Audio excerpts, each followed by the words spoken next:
of SEPO program. We are recording this session, so if somebody doesn't want to show their face, you can keep your camera, of course, closed.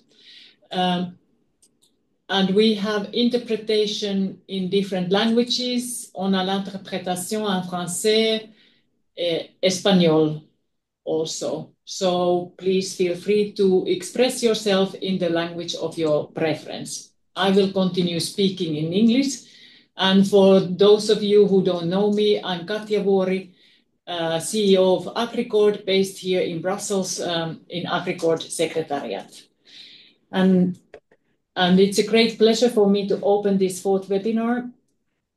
And the objective of these webinars is to create a space for open exchanges within the Alliance, to deepen the joint reflection on the specific themes and discover inspiring practices and explore the application beyond the SEPO program.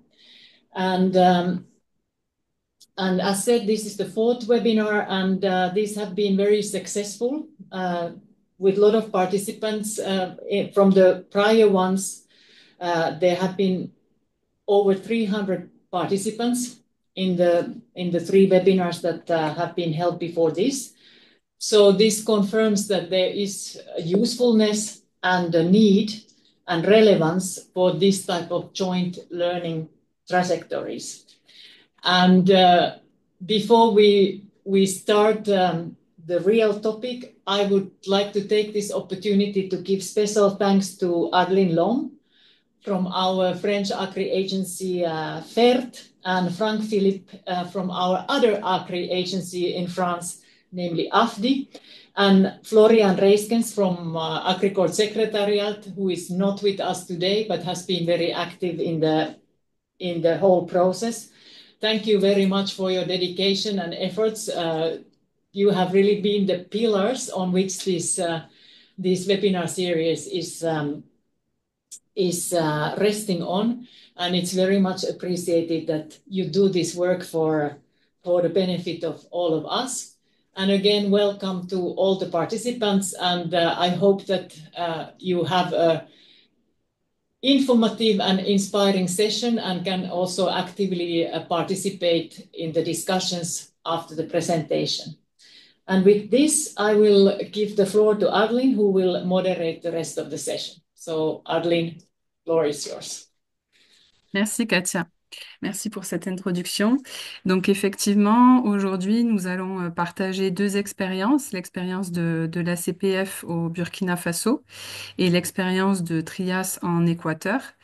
Deux expériences donc avec surtout sur le suivi post-formation de la formation leader, puisqu'on sait que c'est un thème très important pour s'assurer que donc les formations que vous faites au niveau des leaders puissent réellement être utilisées par les organisations de producteurs par la suite et assurer la relève dans vos organisations de producteurs et renforcer les OP. Donc aujourd'hui, donc ces deux présentations, donc comme les autres webinaires, on va prévoir 20 minutes de présentation, après 10 minutes de questions-réponses après les présentations. On prévoira aussi un petit temps d'échange, débat par la suite, et enfin une synthèse. Alors, je ne sais pas si vous voyez tous bien mon écran. Oui. Parfait. Donc la première présentation, donc je vais demander à Estelle Traoré de nous présenter l'expérience de l'ACPF, et donc par la suite, pour l'expérience de Trias, ça sera Paul Vasquez-Caillé qui nous présentera l'expérience de Trias.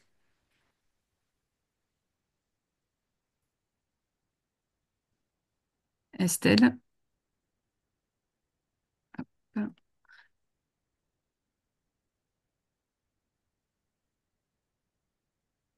Estelle, je te laisse présenter. Je vois que ton micro est désactivé, il me semble. OK. Merci bien. Moi, je m'appelle Traoré Estelle.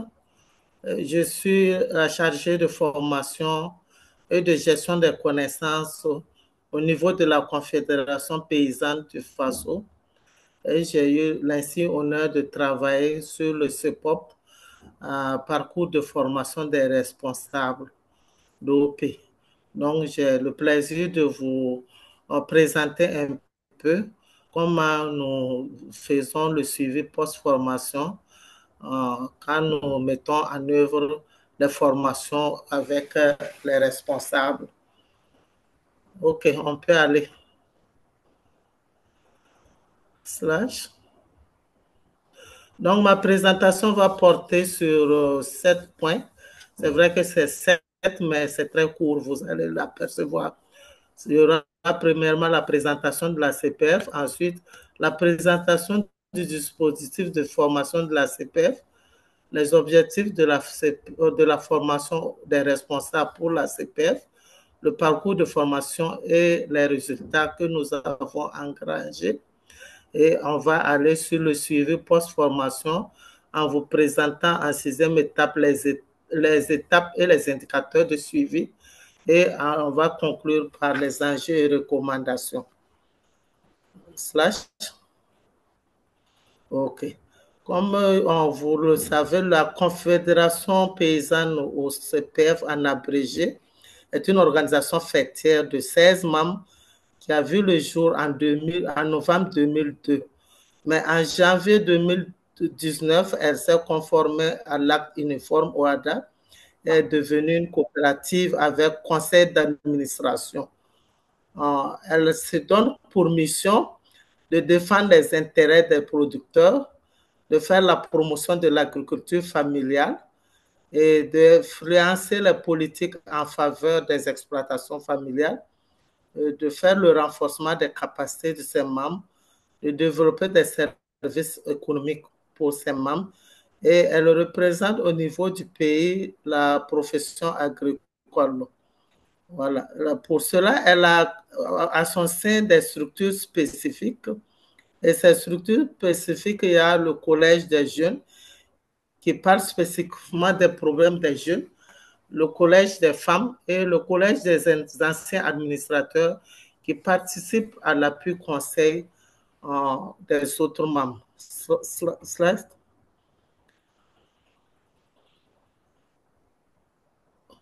OK.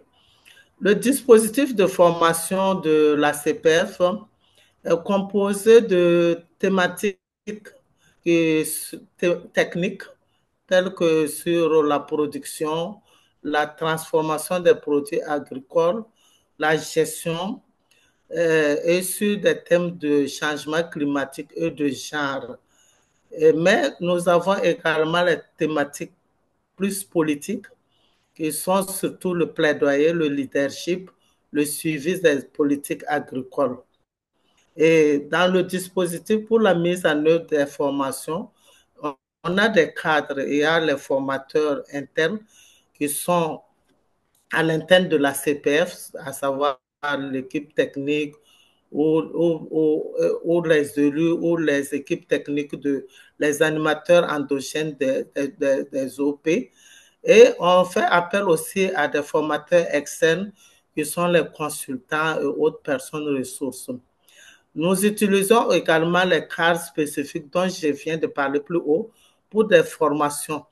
À travers ces cadres de jeunes ou de femmes ou d'anciens, on fait également souvent des formations.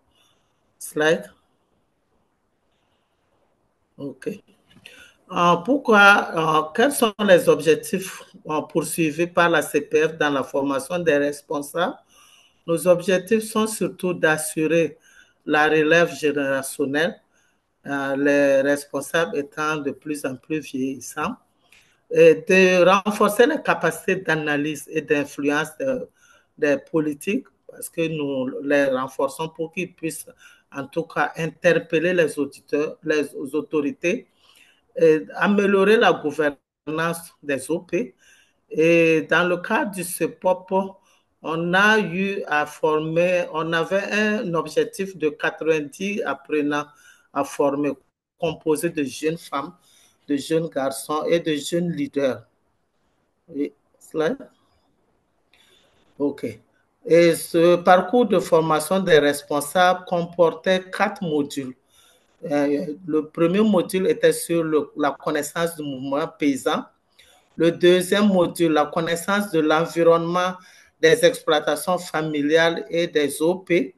Le troisième module était savoir agir dans l'organisation paysanne. Et le quatrième, c'était sur la connaissance des politiques agricoles. Voilà. Et à l'issue de ces formations, nous avons eu les résultats clés suivants.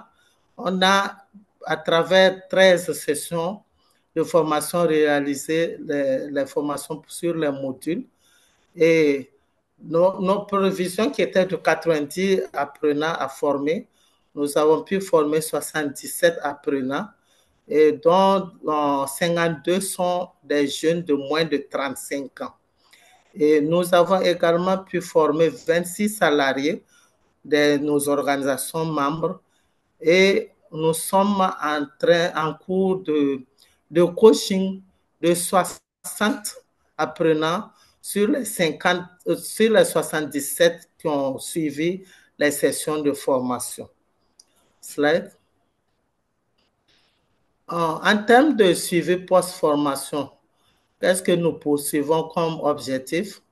On fait le suivi post-formation afin d'évaluer les performances des élus qui sont formés, d'identifier les bénéfices pour les OP en termes d'expertise existante ou bien d'expertise qui peut être utilisée pour des formations pour d'autres structures, et également d'avoir des évidences pour alimenter le plaidoyer.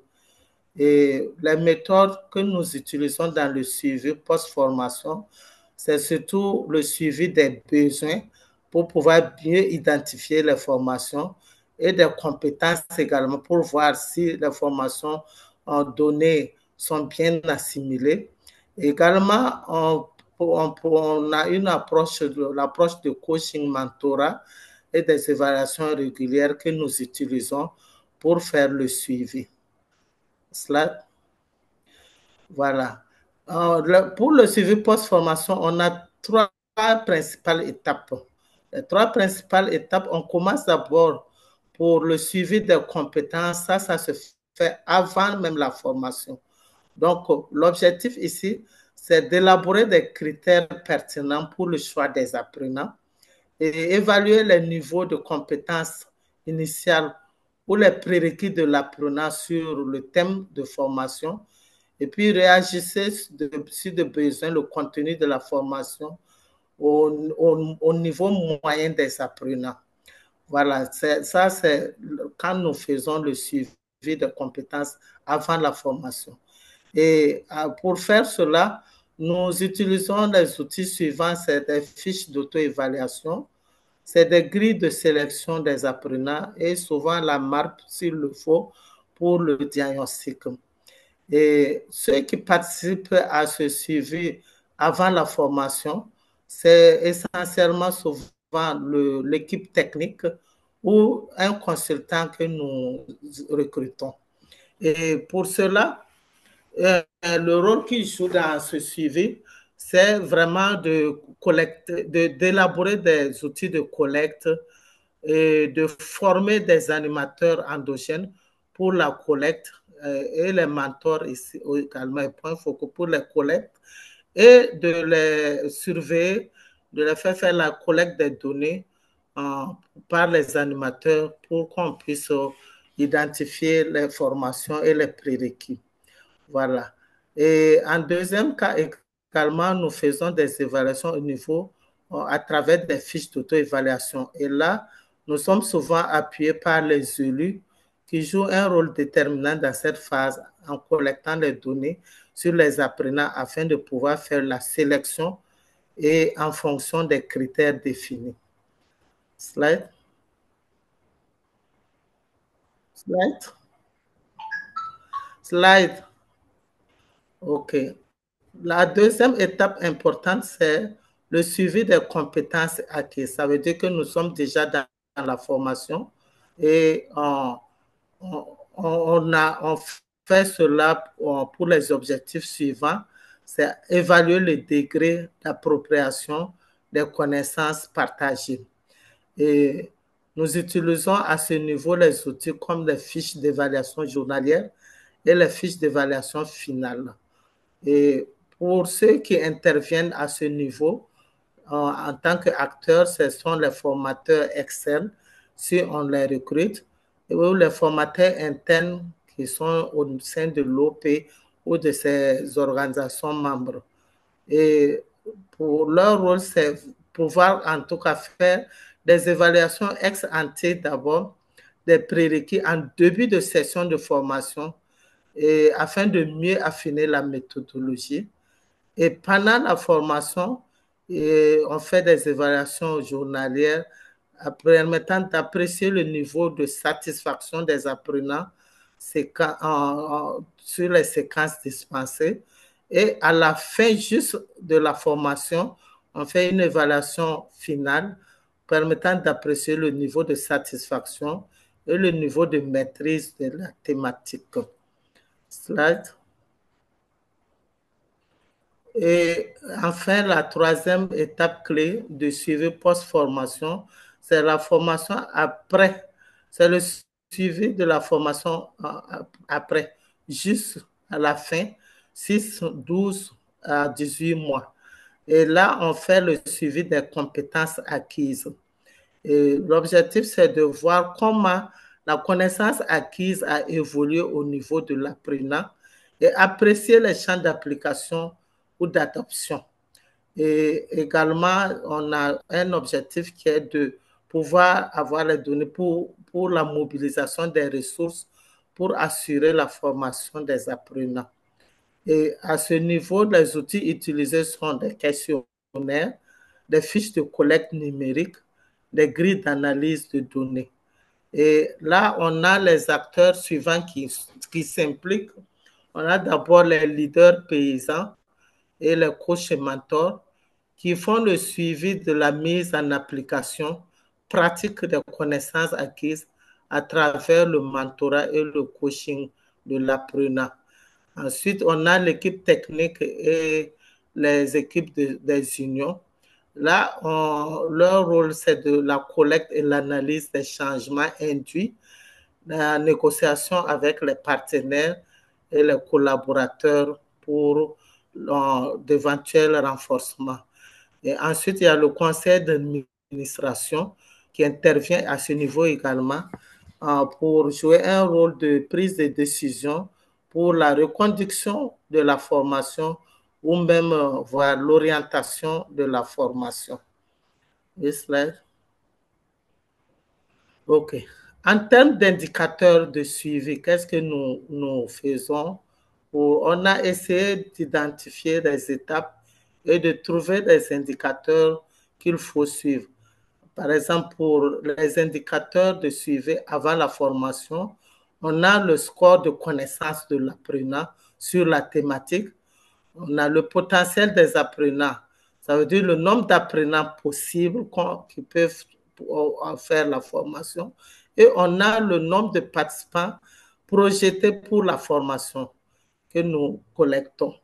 Et à la formation, tout juste au début et la fin de la formation, on collecte les données sur le score de connaissance de l'apprenant sur le sujet et la pertinence de la formation, le degré de satisfaction de l'apprenant, le nombre de participants désagrégés en sexe et en âge et en niveau de responsabilité et le taux de participation à la formation.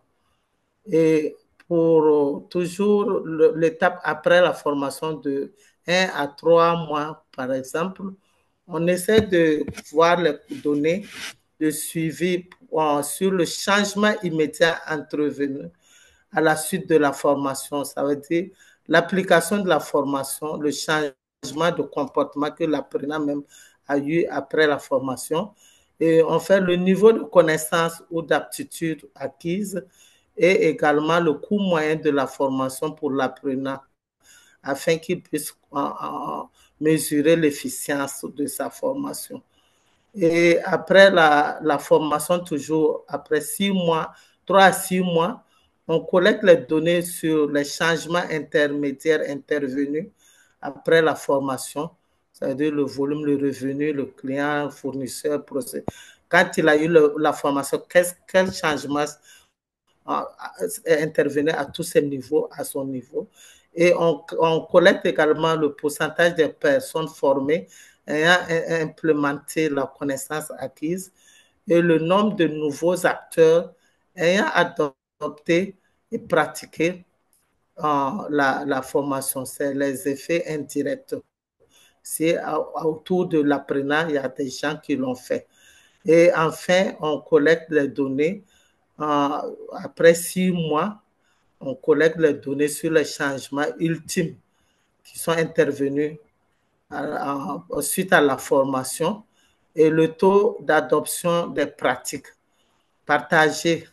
Si l'apprenant a eu à partager cela avec d'autres personnes, le taux, le pourcentage de formés ayant transmis les connaissances à leur pairs et le nombre de préoccupations spécifiques prises en compte dans les politiques et le taux d'accès à la formation, nombre de formés sur le nombre de demandes. Voilà les éléments clés que nous, les indicateurs clés que nous collectons. Oui, slide.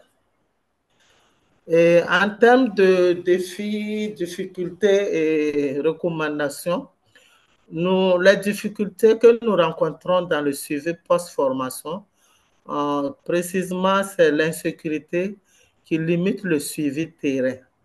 Les missions et déplacements de suivi terrain des apprenants sont souvent impossibles compte tenu du contexte sécuritaire que nous vivons.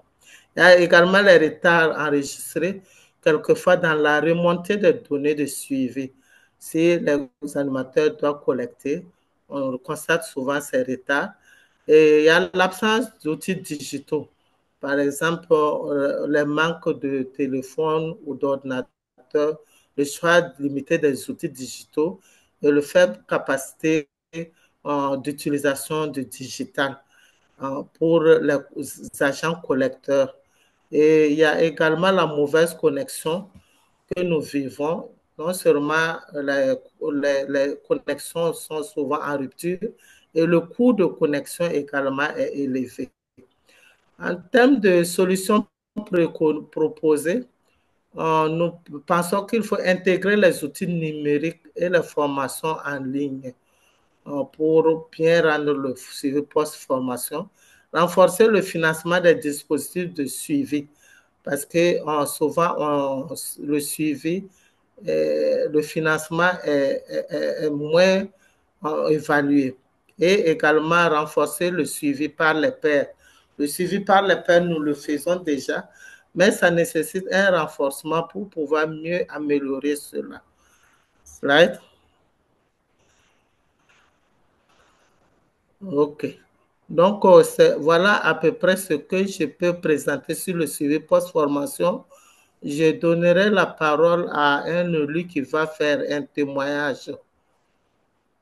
Si M. Gansonré est en ligne. Bien sûr que je suis en ligne. Bonjour à tous. À la suite de Mme Traoré, en tant que président du comité pédagogique et secrétaire général de la Confédération paysanne du Faso, je voudrais partager rapidement avec vous mon appréciation de l'évolution et de l'adoption, de l'application des connaissances acquises au niveau de certains apprenants. Parce que à l'issue de la formation, nous avons mis un dispositif de coaching et de mentorat pour pouvoir suivre les apprenants post-formation et pouvoir les accompagner à atteindre un certain nombre de résultats. Alors, je ne serai pas très long, c'est juste pour partager avec vous une observation de changement que nous avons pu voir à partir effectivement des faits réels. Puisque dans le dispositif de suivi et de coaching, nous avions réparti les apprenants par mentoré Et chaque mentor a un nombre d'apprenants qu'il doit accompagner dans son secteur. Et moi, j'ai eu l'occasion de prendre 6 apprenants avec moi. Et ce que je constate avec satisfaction, c'est que après la formation, les apprenants ont mis en application surtout savoir agir dans les OP et prendre en compte aussi les questions, n'est-ce pas, de planification et de développement personnel. Donc, à partir de ce qu'ils ont appris, ils ont commencé à faire une planification pour ceux qui sont vraiment dans la production agricole et la transformation. Ils ont vraiment mis en pratique la planification de la production. Et j'ai constaté que depuis qu'ils ont commencé ça, il y a un certain nombre de produits en permanence et en volume plus important sur les marchés qu'ils mettent. J'ai compris que de par ce qu'ils ont pu avoir comme enseignement, il y a une très grande diversification des clients et des fournisseurs auxquels effectivement ils ont noué un partenariat avec des démarches aujourd'hui de plaidoyer auprès de l'autorité locale pour qu'on prenne en compte la question de la production agricole dans les plans de développement. C'est déjà en quelques mois ce que j'ai pu observer avec ceux-là que j'accompagne. Et sur les 6 personnes que j'accompagne, en tout cas 4 sont déjà à un niveau assez avancé en termes effectivement d'application de la formation. Alors, ça nécessitait quand même que je partage cela avec vous pour que vous compreniez que tant d'efforts, en tout cas, sont en train d'être positifs, en tout cas pour les services rendus par la Confédération paysanne du Passoire et ses partenaires aux adhérents. Voilà, juste pour vous dire, parce que ça va être documenté, puisque nous allons, à l'issue de tout ça, faire une évaluation générale et pouvoir partager les résultats avec tout un chacun. Voilà ce que j'avais à partager comme témoignage à chaud avec vous. Et je vais vous permettre de me voir avant que je ne vous quitte parce que je suis aussi le représentant des agriculteurs au niveau de l'Assemblée législative de transition. Donc, je suis député, nous sommes sur des projets de loi. Ce n'est pas évident que je termine la session avec vous parce que, bon, j'ai des contraintes. Je vous remercie.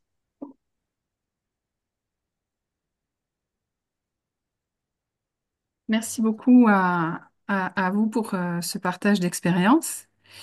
Je pense qu'il y a déjà eu quelques questions en ligne, mais effectivement, peut-être avant que vous nous quittiez, que vous deviez, peut-être on va prendre des questions. Donc là, j'ai 2 questions. Donc une question de Ridge du réseau SOU à Madagascar. Bon, qui était plus pour Estelle, pour savoir donc s'il y a des informations sur les coûts associés à la mise en œuvre du suivi post-formation et si vous utilisez des outils, donc un outil digital pour l'accompagnement post-formation. Donc je ne sais pas, Estelle ou vous, Marc, si vous voulez répondre à cette question. Je peux répondre à cette question en attendant que SL complémente. Il est vrai qu'aujourd'hui, avec ce que nous vivons comme insécurité, on est obligé d'intégrer la numérique dans les approches que nous développons. Alors, c'est vrai qu'aujourd'hui, nous avons des limites aussi dans l'utilisation de ce numérique. Elle vous a parlé tout de suite de la question des coûts, n'est-ce pas, de la connexion et même la disponibilité de la connexion sur l'ensemble du territoire, c'est assez compliqué. Mais pour ceux-là qui sont dans des zones où on a la possibilité de pouvoir utiliser le numérique, on l'utilise déjà parce que antérieurement à cette formation, un certain nombre de jeunes, surtout, vous avez vu que dans ceux qui ont pu bénéficier de la formation, il y a 52 jeunes. Parmi ces jeunes, il y a certains qui sont dans les zones qui ne sont pas très en insécurité, avec lesquels, effectivement, on utilise l'outil numérique pour pouvoir rentrer en contact avec vous, faire le suivi et partager un certain nombre d'informations. Ça se fait actuellement et nous voulons vraiment améliorer cela.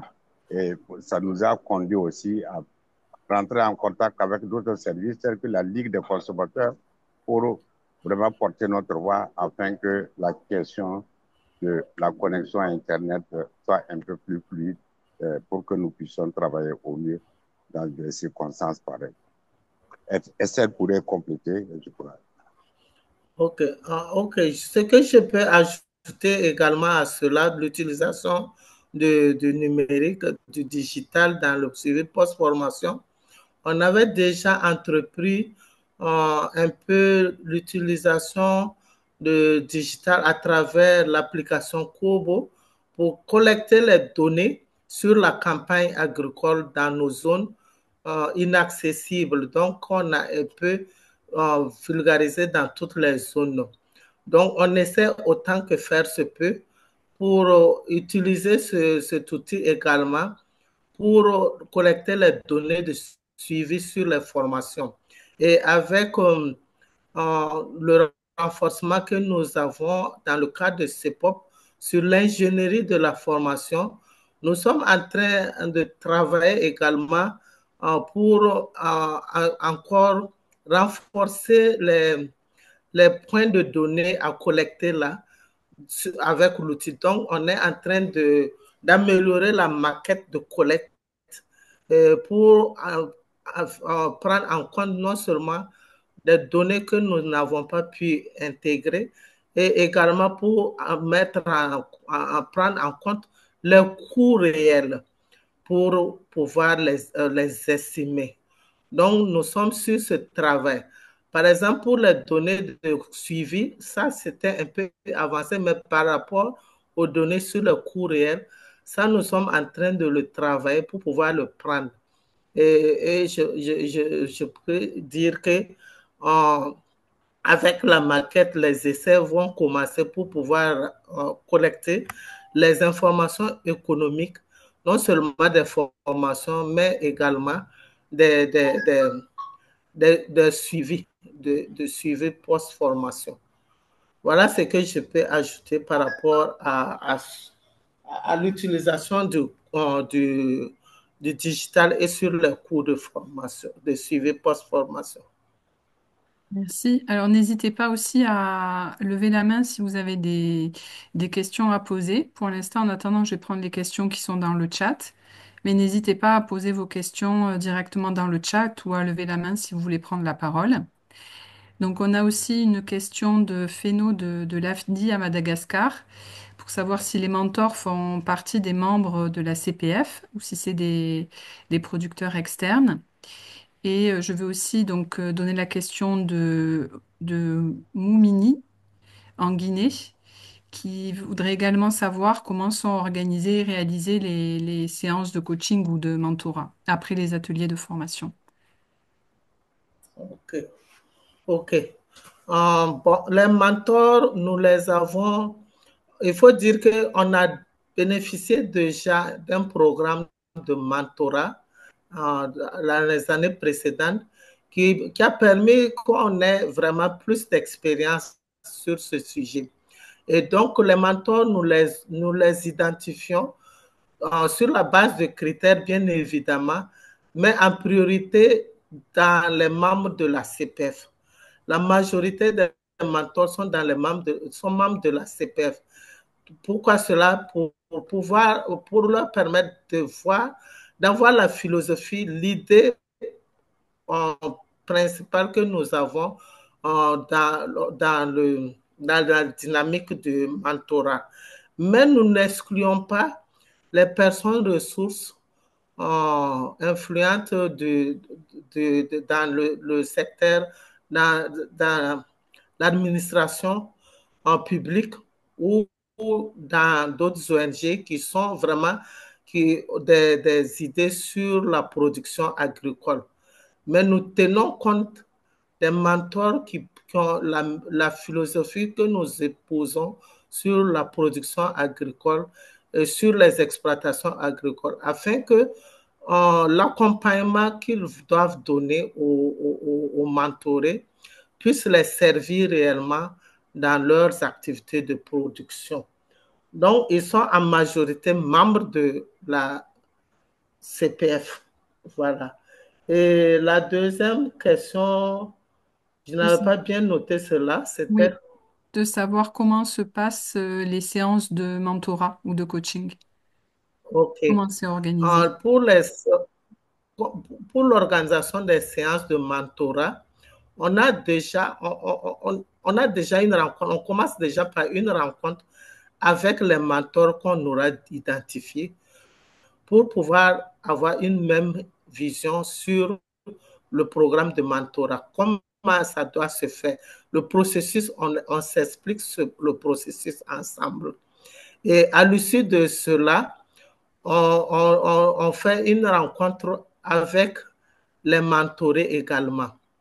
On fait une rencontre avec les mentorés, c'est une mise en relation et ils donnent leur sujet de mentorat et en fonction du sujet, les mentors qui se croient capables d'accompagner l'apprenant, ils rentrent en relation ensemble. Et quand ils rentrent en relation, ils élaborent ensemble un plan d'action de leur mentorat, d'accompagnement. Ils élaborent un plan d'action ensemble où ils définissent les objectifs de l'accompagnement et les actions à mettre en œuvre. Et dès qu'ils ont ce plan d'action-là, c'est sur la base de ce plan d'action que l'accompagnement se fait. Et bien sûr, bien évidemment, ça se fait souvent par téléphone et par chose, et par visite. Le mentor vient également. Mais il y a des actions où le mentor peut appeler pour avoir une information urgente. Il peut appeler son mentor qui lui est posé la question et le mentor lui explique. Mais le mentor vient dans son exploitation et voit comment il met en application les activités définies dans le plan d'action. Et ils ont des rencontres périodiques pour faire évaluer ce plan d'action et voir ce qui les insuffisances et comment les prendre en compte. Peut-être si l'honorable est là, il pourra donner le témoignage, comme lui-même il est un mentor, il pourra le dire également. Non, je crois, Estelle, que tu as tracé les différentes étapes, n'est-ce pas, de ce processus de mentorat. D'abord, il faut définir quels sont les mentors, parce que la Confédération paysanne du Passeport a à l'air sein 16 organisations fêtières, et c'est parmi les leaders de ces 16 organisations fêtières que nous avions mis en place un pool de mentors. Et ce pool de mentors, presque tous ceux qui vont bénéficier de cet accompagnement sont issus de ces organisations membres. Ah, donc la répartition par zone, par mentor a été assez facile. Et c'est comme elle a dit, par étapes. D'abord, constitution du pool, définition concertée, n'est-ce pas, des actions qui doivent être mises en œuvre, la mise en relation avec les mentorés et le contact maintenant permanent avec du mentoré au mentor et pour les permettre de faire le suivi et de faire un certain nombre de réagissements. Et après, on fait l'évaluation pour voir ce qui a marché, ce qui n'a pas marché. Voilà de façon caricaturée ce que nous faisons par rapport effectivement à ce processus. Merci. Merci. Alors, avant de passer à la présentation de Trias, je vois toujours pas de questions en direct, mais donc n'hésitez pas à lever la main si vous voulez poser des questions. Et donc, s'il y a des difficultés techniques ou autres, à envoyer aussi un petit message dans le chat. J'ai vu une dernière question dans le chat, mais qui correspondait, qui demandait, en fait, c'était Saël Fidèle Condiano, qui demandait plus des exemples d'outils, mais d'évaluation, notamment d'évaluation des connaissances. Bon, après, je suppose que ça dépend aussi des connaissances, mais bon, pour cela, je vous invite plutôt à demander directement à la CPF ou à AFDI si vous souhaitez plus de documents ou des exemples de documents, des exemples d'outils, et donc peut-être envoyer un message dans le chat en direct à Estelle ou à Marc Gonsaré pour avoir leur contact. Voilà. Allez, merci à vous. 44 personnes participant et on n'a pas eu de questions, ou ils n'ont pas compris, ou bien c'est pas intéressant. Alors, Il bravo. y en a eu dans Allez, le chat, mais c'était très allez, intéressant. Madame, merci à Un grand, vous et à très bientôt. un grand merci. madame, Ah, j'ai une main. Ah non. madame, Oui, madame, Monsieur Tali d'Algérie, je suis président de l'ANAP, Association nationale des apiculteurs professionnels, et j'aimerais bien apporter peut-être ma modeste expérience dans la formation et surtout en ce temps dans le changement climatique. En Algérie, c'est peut-être au niveau international et en Algérie en particulier, changement climatique. Nous, la formation en Algérie, on a perçu d'une manière générale, la formation, elle se fait de la base jusqu'au sommet. Elle est assurée par, mis à part les associations qui font de la formation professionnelle, de la formation pour perfectionner les gens. Nous avons la formation au niveau de la base, ça passe par le CFPS, Centre de formation professionnelle. Nous avons des instituts régionaux qui forment des techniciens. Nous avons des instituts régionaux et nationaux qui forment des ingénieurs. Et nous avons des universités qui forment des ingénieurs principaux plutôt, quoi. Nous, en Algérie, actuellement, bon, je parle peut-être plus la filière apiculture que l'agriculture générale, elle est vraiment prise en charge par l'État. L'État intervient dans toutes les filières, mais simplement, bon, notre filière, l'apiculture, elle n'est pas aussi une filière importante comme des autres filières, par exemple les céréales ou le maraîcher ou autres filières. Simplement la formation, moi que je vois la formation, il faudrait actuellement, nous on est arrivé à un stade très avancé, on travaille avec les universités, on travaille avec surtout les universités pour, dans le cadre de la recherche, quand il y a un problème quelconque, soit maladie ou bien un produit donné pour qu'il s'adapte au climat donné, il faudrait qu'on travaille avec les universités dans la recherche pour vraiment sauver ce qu'on peut sauver au niveau international, pas uniquement au niveau en Algérie. En Algérie, l'État, elle prend bien en charge la formation dans tous les domaines.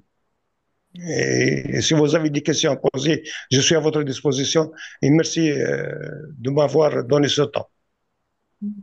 merci à vous pour partager votre expérience. Effectivement, là, le sujet du webinaire et le sujet du cycle qu'on entamait, c'était vraiment plus axé sur la formation des leaders au sein des OP. Comment renforcer les leaders pour qu'ils puissent assurer donc leurs différentes responsabilités aux différents niveaux d'OP, effectivement, que ce soit des niveaux d'organisation de base ou des niveaux faîtières. Et je suis d'accord avec vous qu'effectivement, c'est important aussi de former les leaders sur ces questions de changement climatique et autres pour qu'ils puissent être en mesure d'assurer un plaidoyer au niveau des différentes organisations. Euh, Peut-être, oui, Je Monsieur voudrais, Grossolet, je vais vous laisser oui, la oui, parole et puis je après on voudrais, passera à la prochaine présentation, oui. je voudrais rassurer mon frère de l'Algérie. C'est vrai, l'esprit qui a sous-tendu tout ça, parce que au niveau de la Confédération paysanne du Paso, nous sommes dans un réseau ouest-africain, l'Europa, et où nous avions ensemble créé une université paysanne qui nous amène aujourd'hui à utiliser l'expertise interne. Euh, En fait, c'est la formation par les pairs. Et c'est ça que nous avons privilégié. Mais ce n'est pas dit que les formations qui sont données ne sont pas en collaboration avec d'autres structures ou d'autres organes. Non. Il y a dans l'ensemble, dans même l'offre du service public, il y a tous ces dispositifs auxquels même les mentors ont des relations très étroites avec pour faire un complément là où il y a des insuffisances. Je crois que c'est une bonne expérience que vous avez. Nous sommes dans cette dynamique, mais on préfère que ce soit par les pairs Et là, c'est encore mieux compris. Je vous remercie. Merci à vous. Merci, Merci beaucoup merci, d'avoir partagé cette expérience. merci, Donc, pour la suite du webinaire, je vais laisser du coup la merci. parole à Paul de Trias. Alors, je vais aussi partager. Madame, s'il vous plaît, je veux juste ajouter quelque chose. J'aimerais bien que au niveau mondial, par exemple, comme nous en Algérie, cette année, par exemple, 2024, nous avons eu pas mal d'échanges entre nos amis de France dans le cadre de l'apiculture, surtout des échanges pour trouver des solutions pour préserver les races dans chaque région.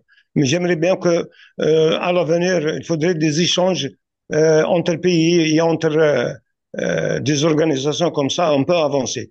Comme peut-être je me suis mal exprimé tout à l'heure, nous avons des femmes rurales, nous avons des associations de femmes, nous avons les femmes qui sont intégrées dans toutes les associations, soit apicoles ou céréaliculture. Il y a des femmes qui sont intégrées. De temps en temps, il y a dans une région donnée où il y a des femmes rurales qui forment leur association uniquement femmes.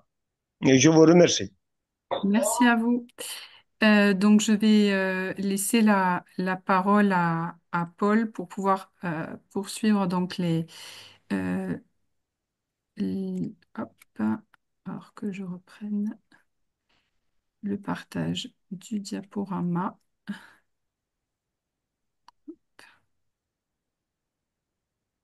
Voilà, Paul, c'est à toi pour le partage de Ya. l'expérience de Trias. Sí. Hola, buenos días a todos. Un gusto saludarles. Mi nombre es Paul Vázquez y les saludamos desde Ecuador, ¿no? Desde Latinoamérica, ¿no? Un gusto compartir con todos ustedes y escuchar esas lindas experiencias. Creo que estamos haciendo un trabajo bastante también similar acá en Latinoamérica y pues queremos compartir esta experiencia, ¿no? Ya. Sí, entonces vamos a arrancar, ¿no? Nuestra experiencia es el seguimiento post capacitación de los programas de formación en liderazgo y cooperativismo. Está dirigido a los directivos de las cooperativas de productores de las OPEPs.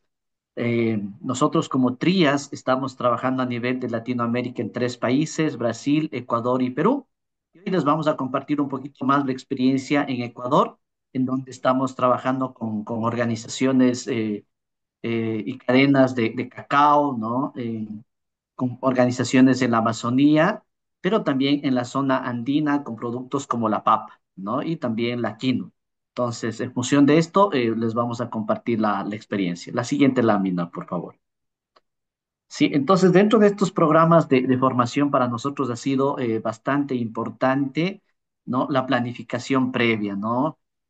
Justamente algunos colegas también lo mencionaron, ¿no? En este caso nosotros vemos mucho el tema de a quién está dirigido estos programas de formación en el tema del liderazgo, ¿no? Si son líderes en formación o son líderes que ya están siendo parte de las juntas directivas de las OPEPs con la finalidad de poder en lo posterior ¿no? evaluar cómo los conocimientos han sido aplicados en la práctica, ¿no? Entonces es un elemento importante que nos ha venido funcionando adecuadamente, ¿no? De hacer esa diferenciación, líderes en formación y líderes y activos en las cooperativas de productores.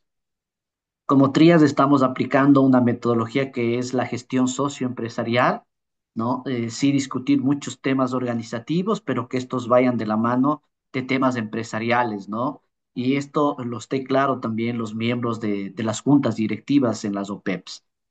Y dentro de esta experiencia les vamos a comentar mucho también de las alianzas estratégicas para también realizar un aval académico de estos programas de formación y que también nos permitan garantizar la sostenibilidad en el tiempo. La siguiente lámina, por favor. Entonces, en ese sentido tenemos como un segundo paso que ha sido clave también dentro de este proceso de formación, son las alianzas estratégicas, ¿no? Si bien es cierto, como instituciones, como organizaciones, tenemos un nivel de experticia y de experiencia, es importante justamente esas alianzas con la academia, ¿no? Con las universidades y en este caso, ¿no? Nosotros hemos tenido una relación muy cercana con los institutos de economía popular y solidaria, que por un lado conocen de programas de formación, pero también han desarrollado contenidos que lo podemos también aprovechar y también podemos combinar con la experiencia que tenemos desde el trabajo con las cooperativas de productores, ¿no? Entonces, este es un tema interesante también para garantizar que estos programas de formación puedan estar también disponibles para otras organizaciones de productores, pero también a su vez las organizaciones con las que hemos estado trabajando también pueden generar sus alianzas de manera directa. Esto nos permite garantizar la sostenibilidad y en especial la accesibilidad de estos programas de formación y reducir también los costos, ¿no? Para la implementación de estos programas de formación. Entonces, eso nos ha ayudado bastante para tener una mayor efectividad antes, durante y después de los programas de formación, ¿no? Poder contar con estas alianzas estratégicas y también con la academia para que nos pueda dar ese aval también de cómo estamos siendo efectivos dentro de estos programas de formación. La siguiente, por favor.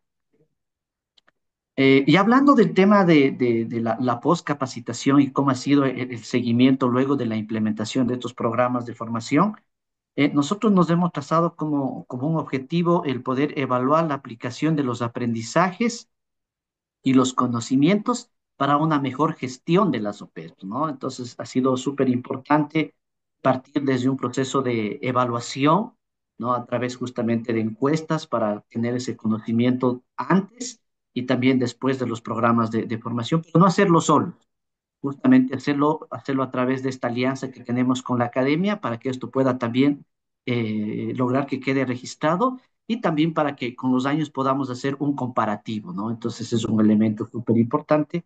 Por otro lado es la parte del acompañamiento, ¿no? Como un segundo elemento súper importante, algunos ya lo han comentado también en esta sesión, ¿no? El tema del acompañamiento y las mentorías, ¿no? Y esto en la responsabilidad desde TRIAS para acompañar también a los participantes, a los directivos, ¿no? Y para reforzar también los conocimientos y ya en el momento que se lo pueda aplicar. Entonces, entendemos de que los participantes adquieren un conocimiento, pero que necesitan también un acompañamiento para poder garantizar que ese aprendizaje sea más efectivo. Entonces, eso nos ha resultado muy bien también a través del equipo técnico de TRIAS, en sesiones, en reuniones de asambleas, de directivos, poder realizar este acompañamiento y poder reforzar también esos conocimientos aprendidos y que también el participante, el directivo, pueda generar también confianza, ¿no? Que es un elemento clave también a la hora de poder compartir sus conocimientos.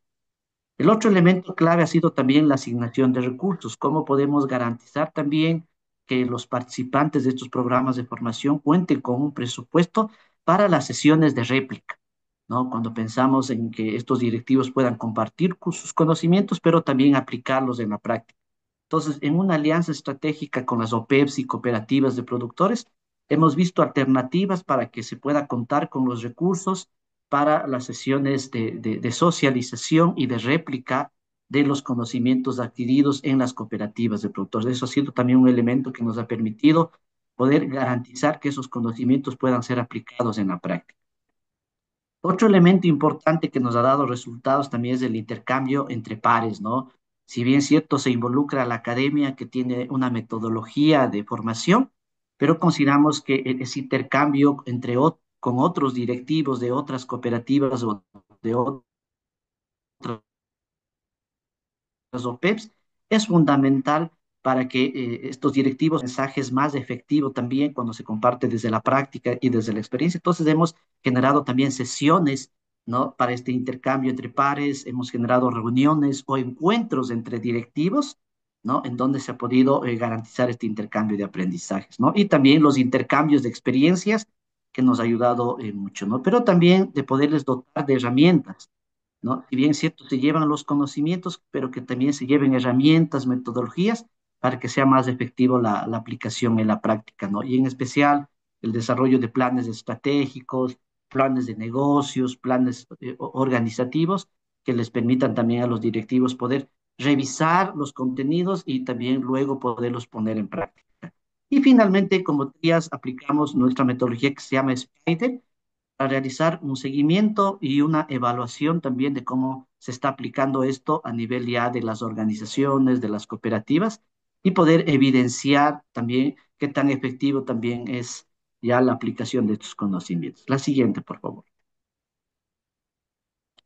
¿No? Entonces aquí podemos ver unas imágenes justamente, ¿no? En donde los participantes, los directivos de estos programas de formación, ¿no? También realizan sus réplicas, interactúan con las organizaciones, tenemos el acompañamiento también desde el equipo de trías para que esto pueda fluir de mejor manera, ¿no? En este proceso trabajamos con 26 directivos, que son directivos que ya son parte de las juntas directivas en las organizaciones, un 60% de mujeres y un 40% de hombres. Perdón, ahí algo pasó. Pero bueno, entonces lo importante es evidenciar también el rol que están cumpliendo las mujeres, ¿no? Y vemos también un potencial grande, ¿no?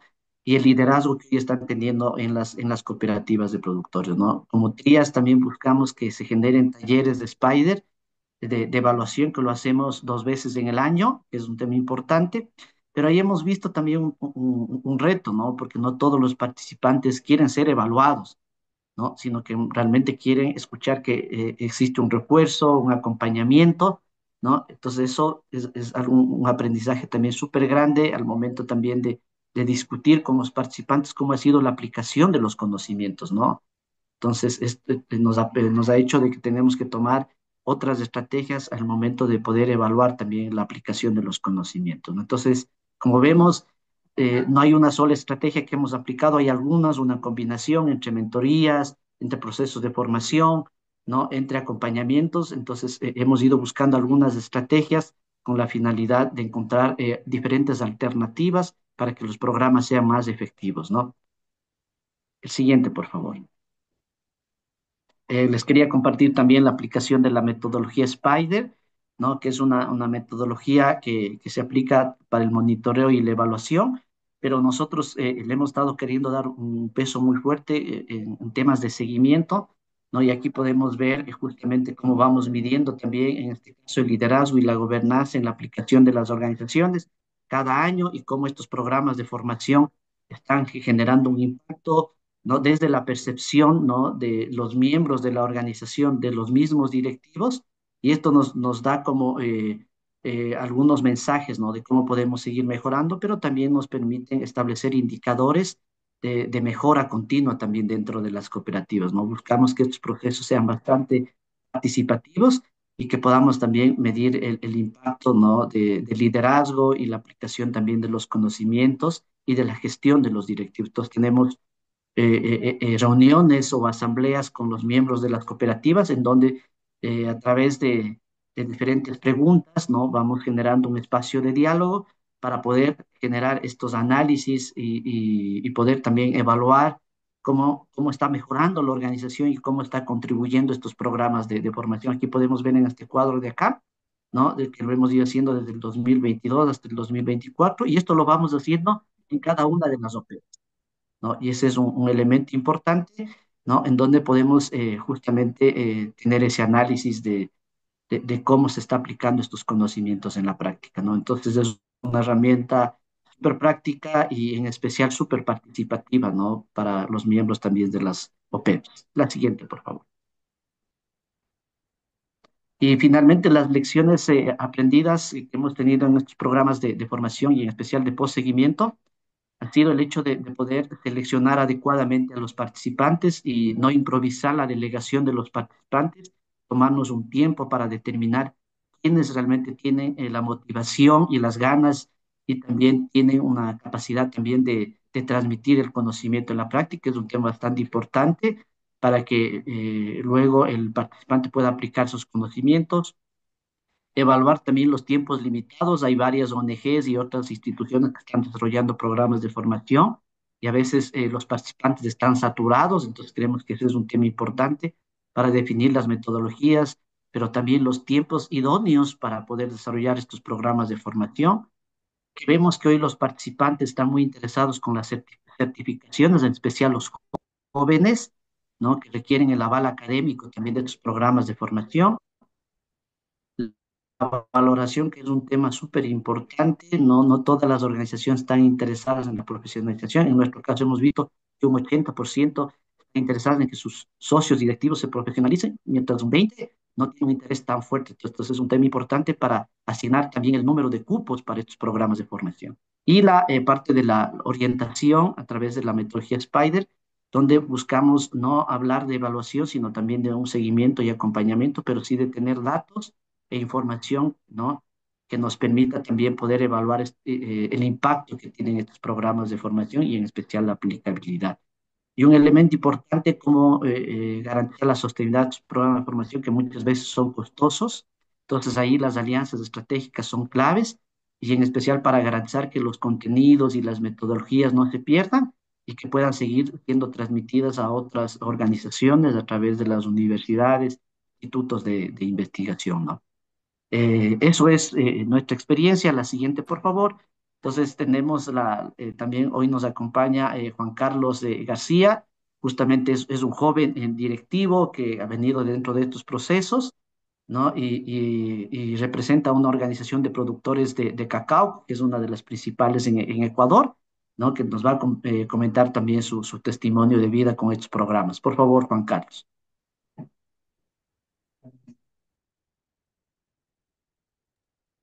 Sí, Juan Carlos, por favor, ¿estás ahí? ¿Cómo están? Buenos días a todos, un gusto poderlos saludar. Gracias por el espacio. Bueno, sí, me ha parecido muy interesante escuchar toda la experiencia de ustedes en esta exposición, ¿no? Entonces, bueno, qué gusto saber que estamos trabajando casi de la misma manera, con los mismos objetivos. Creo firmemente que ese es el desarrollo que debemos tener en cada uno de nuestros países, sabiendo que en el tema, al menos acá en Ecuador, el relevo generacional es muy importante. Sabemos que hay organizaciones que tienen directivos con edad muy avanzada y toca trabajar allá.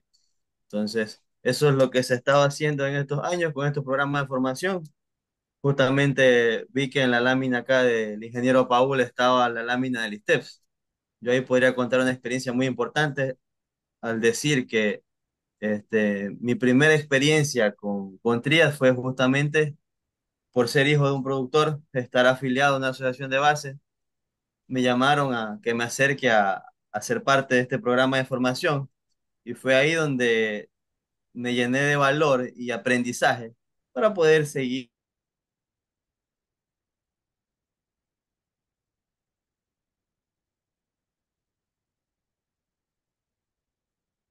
He trabajado mucho en lo que es inclusión y capacitación, sabiendo que un joven, un directivo con conocimiento es muy valioso para que nos pueda representar en cualquier espacio que se nos dé a nivel nacional como internacional.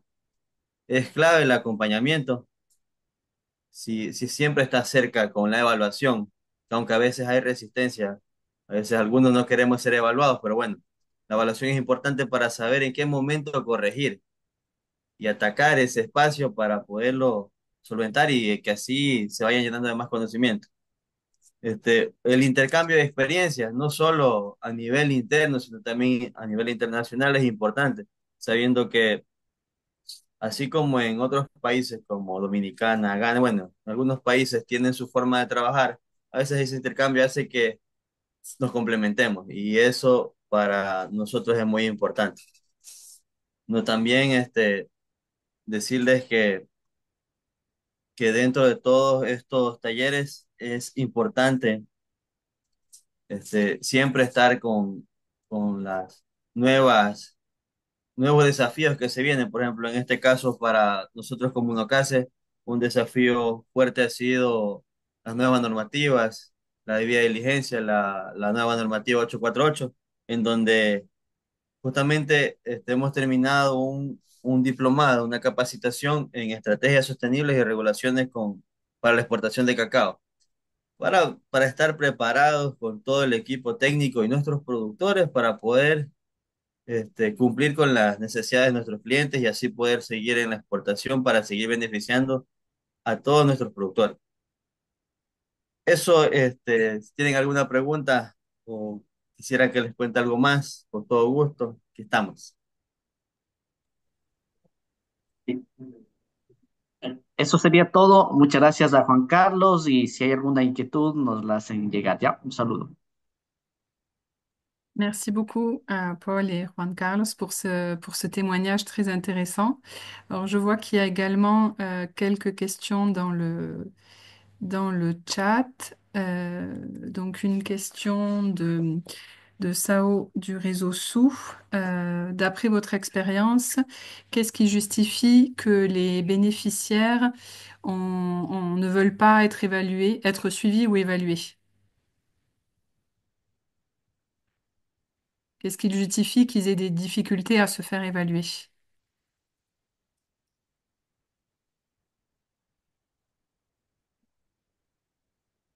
Sí, sí, es una pregunta muy importante y en especial cuando aplicamos algunas metodologías, ¿no? Y en nuestro caso, el Spider. ¿No? Vemos que realmente el productor y las OPs con las que trabajamos ya tienen grandes desafíos, ¿no? Tienen varios trabajos que están haciendo, entonces lo que buscan es más bien un apoyo en la retroalimentación, en la revalorización de sus procesos y no seguir ahondando en los problemas. Entonces, es más bien en la terminología, ¿no? No enfrascarnos en la evaluación, sino enfrascarnos en cuáles son las acciones para mejorar. ¿No? Entonces, es un poquito oriental la forma de cómo nosotros podemos extraer información que nos permita poder tomar decisiones, pero en el trabajo con las organizaciones es aplicar una metodología más bien de pro-mejoras, de qué hacer para seguir mejorando. Entonces, es más en la terminología, ¿no? Creemos que es un elemento importante, más bien del abordaje, de cómo extraemos la información desde las organizaciones. Est-ce que je vois pas de main levée? Si vous avez des questions et peut-être vous avez des difficultés à lever la main, n'hésitez pas à prendre la parole ou à mettre un message dans le chat. Euh, pour l'instant, je vois pas de questions. Je pense que la présentation était claire et le fait que vous insistiez beaucoup aussi sur la coopération ou l'alliance en fait entre Trias comme agréagence, l'académie comme institut de formation et les OP pour vous permettre aussi d'assurer à la fois la continuité et le suivi. Est-ce que sur ce sujet-là, il y a des réactions dans les autres pays sur comment vous fonctionnez et les partenariats que vous pouvez créer?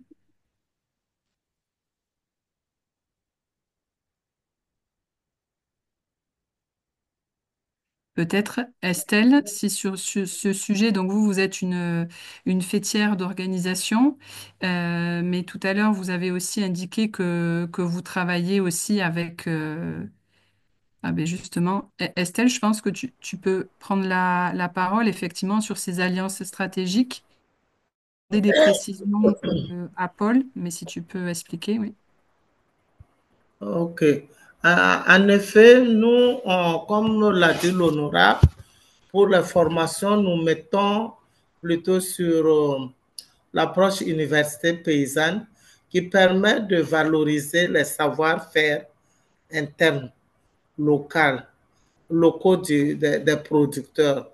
Mais nous, nous, nous nous approchons également des services techniques, des universités pour certains types de formations qui sont un peu plus techniques, qui relèvent un peu plus de technicité ou bien de règles auxquelles les producteurs ne peuvent pas, en tout cas, apporter plus d'éléments.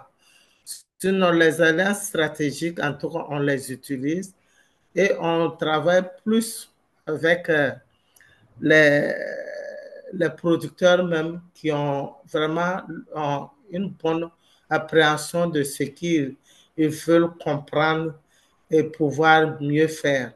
Mais nous travaillons avec les universités, on travaille avec les centres de formation. Je prends un exemple pour tout ce qui est de formation en agroécologie. Nous les menons ensemble, surtout en complémentarité avec les centres de formation. Et tout ce qui est avec les centres de formation, on a le cadre idéal pour mettre en pratique les modules qui sont dispensés et également on, on, on s'appuie sur l'expertise de nos animateurs qui sont là et des animateurs de centres de formation pour faire des partages d'expériences. Voilà ce que je peux dire dans ces éléments stratégiques. Peut-être, Paul, si vous pouvez expliquer, puisque donc vous êtes une agréagence, donc il y a le partenariat à la fois avec l'Institut de formation, mais également avec les OP. Donc, si vous pouvez peut-être un petit peu revenir sur les différentes OP qui sont partenaires aussi.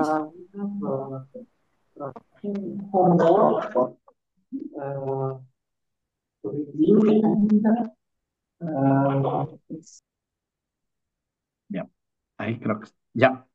Sí, considero que es justo es un elemento importante poder identificar esa alianza con la academia, ¿no? En nuestro caso, si bien es cierto, hay varias universidades y centros de investigación, pero en este caso nosotros hemos identificado a los institutos que han nacido también del cooperativismo. ¿No? Entonces son institutos de formación que vienen a través de todo un proceso de trabajo en lo que es el cooperativismo, ¿no? Entonces es un instituto que ha nacido justamente desde las organizaciones, desde las cooperativas y que ha podido institucionalizarse, ¿no? Entonces lo que estamos buscando también es la revalorización de estos centros de investigación que tienen una relación también muy cercana con los productores, ¿no? Entonces, eso nos permite justamente poder también garantizar ese conocimiento y esa experiencia desde la práctica, ¿no? Entonces, no son institutos ajenos a la realidad de las cooperativas, más bien son institutos que han nacido del proceso de cooperativismo. Entonces, yo creo que sí es importante poder identificar cuáles son las mejores alianzas estratégicas en función también de la necesidad, ¿no? Entonces, en nuestro caso, lo estamos haciendo con este instituto que está muy cercano a la realidad que tienen las cooperativas. Merci beaucoup, Paul, pour ces précisions. Je pense que je vais vous partager une petite synthèse et par la suite, donc, hop, si il y a quelques questions de plus. Excusez-moi.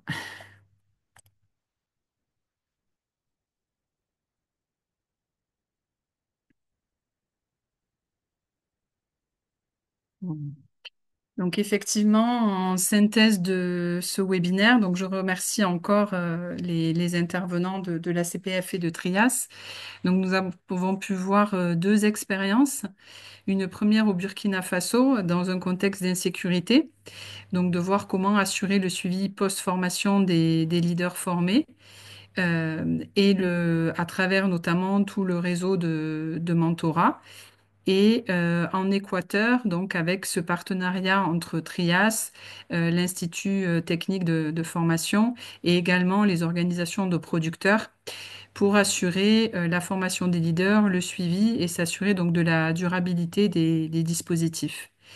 Ce qu'on voit dans les fondamentaux, c'est l'importance d'assurer un suivi des leaders formés, puisque l'objectif reste le renforcement des OP, donc à la fois pour s'assurer que ces OP puissent assurer la relève générationnelle et puissent s'appuyer sur des leaders qui ont les compétences et qui sont formés.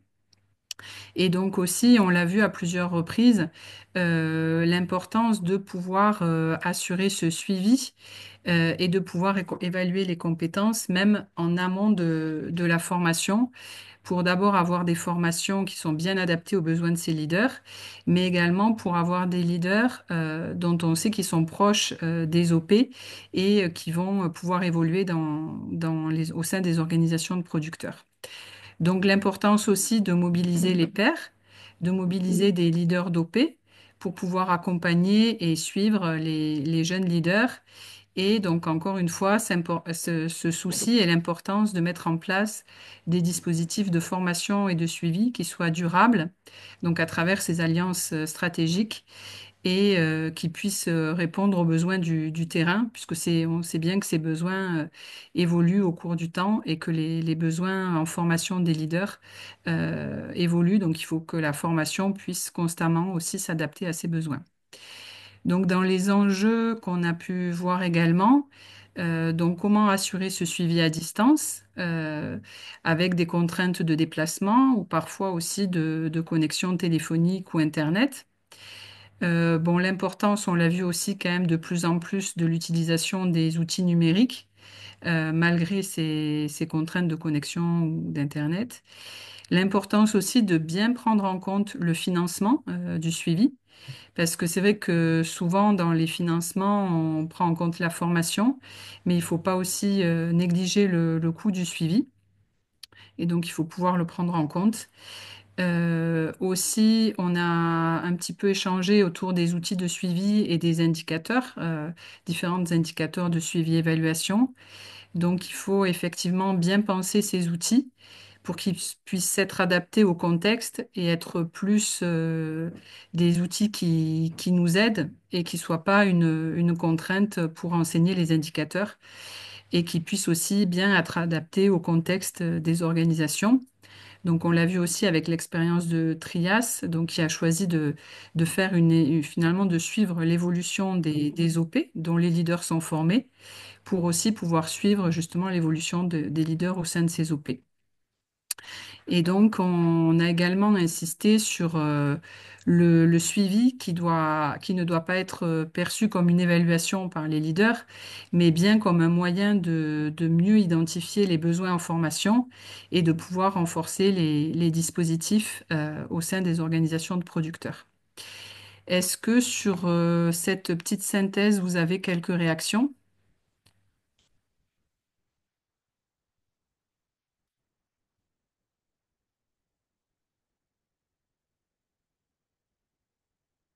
Tout le monde est pensif.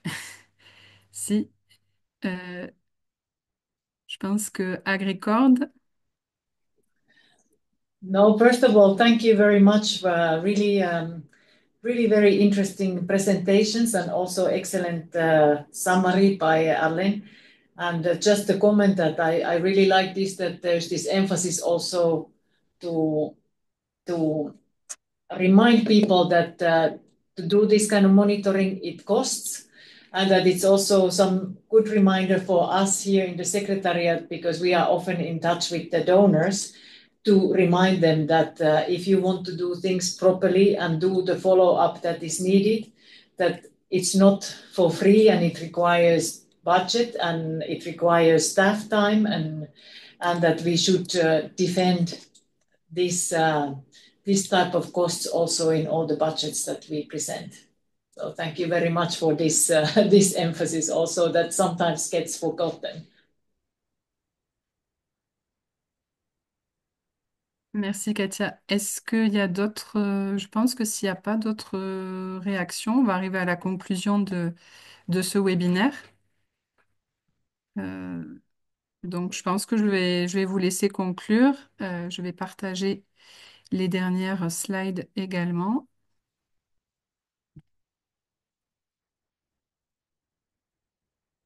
Hop. So again, thank you very, very much for Arlene for the excellent moderation, and Estelle and Paul for great informative and inspiring presentations, and special thanks for the farmers organization leaders who shared their views and comments and suggestions with us. And thank you for everybody who has been actively listening and participating and putting questions and comments to the chat. And I would like to remind you that you will be getting a summary sheet that will be also then shared by email from this session. Also, if you would like to get some other information, don't hesitate to get in touch to Adeline or Florian here in AgriCord Secretariat. We are happy to facilitate also connections between the participants if you can't find back the colleague that you would like to discuss further. And these webinars are, of course, only a start. We hope that you can continue the discussions also outside these spaces. There is a fifth one coming up, so please join us also for that one. And so this is the one here. That's 13th of February.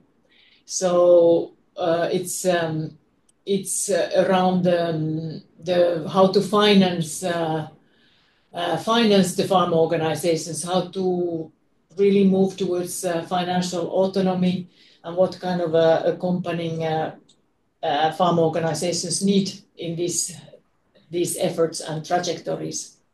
And then there was already the slide that is also important because we also want to improve what we are doing. So please fill in the satisfaction survey.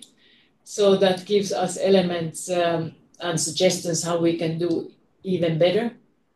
And with this, it's time to finish for this time. Thank you again for everybody who participated, and we hope to see you in February online. Merci à tous. Je ne sais pas si vous voulez faire une petite photo. Si chacun affiche sa caméra.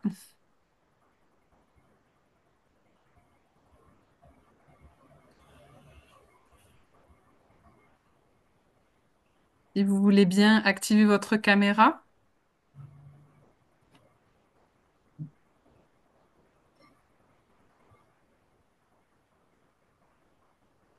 Bon, je ne sais pas si on aura une photo. Mais c'est activé, je crois. Ouais, mais il n'y a pas beaucoup de monde qui est activé. Mais bon, peut-être ils n'ont pas la caméra. C'est pas grave. On en a quelques-uns. Merci beaucoup. Merci. Merci, bye bye. À bientôt. Au revoir. Bonne journée à tous. À février. Au revoir. Au revoir.